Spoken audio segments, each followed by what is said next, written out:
Heard the alarm. The storm hit without warning. Rain slammed against the windows like stones, thunder shaking the small house on the quiet street in Ohio. Inside, 6-year-old Ethan Parker stood alone in the living room, his tiny hands trembling. "A mom?" he called. No answer.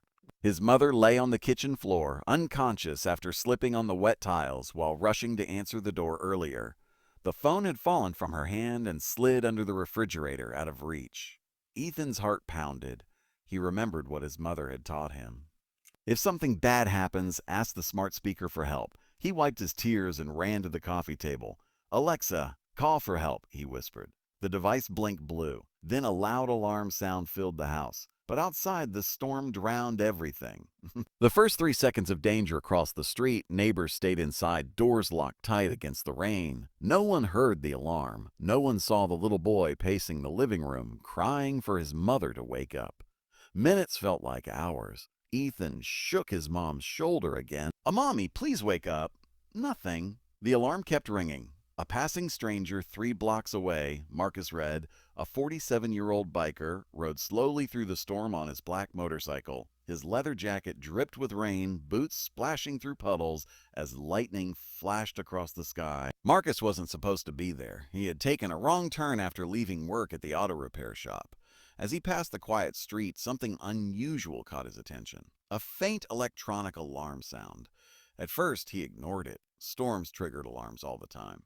But then he heard it again. Persistent, desperate, Marcus slowed his motorcycle. His instincts told him something was wrong. The choice he pulled over near a small house with dim lights flickering inside. The alarm sound was coming from there. Rain soaked his clothes as he walked toward the front door. He hesitated. Breaking into someone's house could get him arrested. Neighbors might think he was a criminal. But the sound felt urgent. He knocked loudly. "Hello? Anyone inside?" No response. Only the alarm. And then, a child's voice. "Help, please help." The risk Marcus's heart dropped. Without thinking twice, he tried the door. Locked. He looked around. No one outside. No police. No neighbors. Thunder roared overhead. The child cried again. Marcus made a decision that could change everything.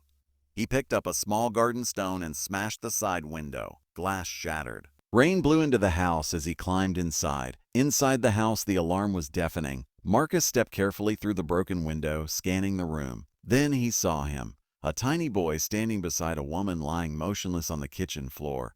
The boy's face lit up with hope. "You came," Ethan said, tears running down his cheeks. Marcus rushed forward and knelt beside the mother. He checked her breathing. Slow, but alive. Relief washed over him. Taking action, Marcus grabbed his phone and dialed emergency services. A 911, what's your emergency? There's a woman unconscious. Possible head injury. I'm at 214 Maple Street. A child is here alone. The operator stayed on the line, guiding him step by step. Marcus kept talking to Ethan, trying to keep him calm. "We did the right thing, buddy," he said gently. "You were very brave. Sirens echoed in the distance. Misunderstanding minutes later, police cars and an ambulance screeched to a stop outside the house. Red and blue lights flashed through the rain. Officers rushed in. One of them froze when he saw the broken window and Marcus standing inside. "On's where I can see them," the officer shouted. Marcus slowly raised his hands. "I'm not a criminal," he said calmly. "I heard the alarm. The kid needed help." But the officers didn't know that yet. To them, he looked like a man who had just broken into a house during a storm. The humiliation neighbors gathered outside, whispering and pointing. Marcus felt their eyes judging him. Police placed handcuffs around his wrist while paramedics treated Ethan's mother. Rain poured down his face as he stood silently, surrounded by flashing lights and suspicious stares. It felt unfair, embarrassing, but he stayed calm. Because he knew the truth. The emotional twist suddenly, Ethan ran out of the house, pushing past the paramedics. "Stop!" the boy shouted. Everyone turned.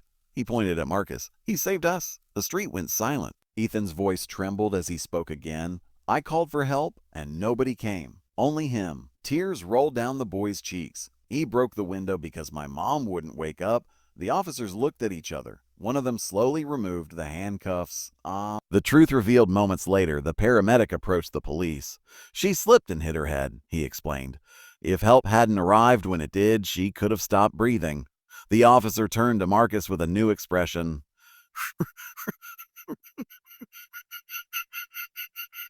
Marcus nodded. He didn't want praise. He just wanted the family to be safe. A mother's gratitude later that night at the hospital, Ethan's mother regained consciousness. Her first words were weak but clear. "Where's my son?" When she learned what happened, tears filled her eyes. She asked to see the man who saved them.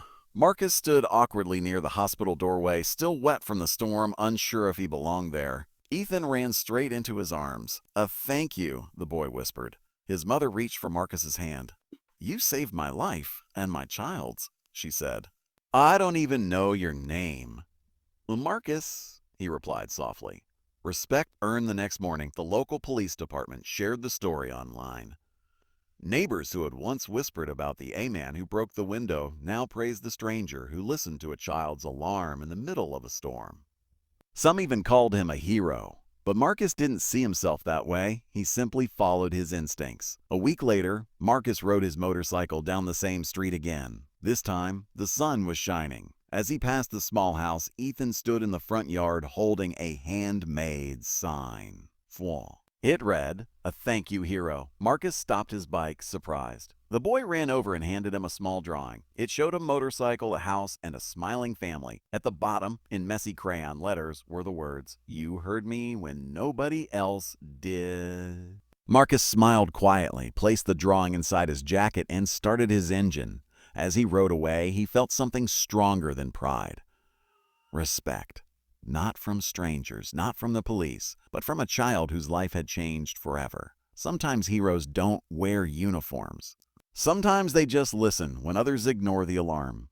And sometimes one brave decision can turn a stranger into a lifesaver.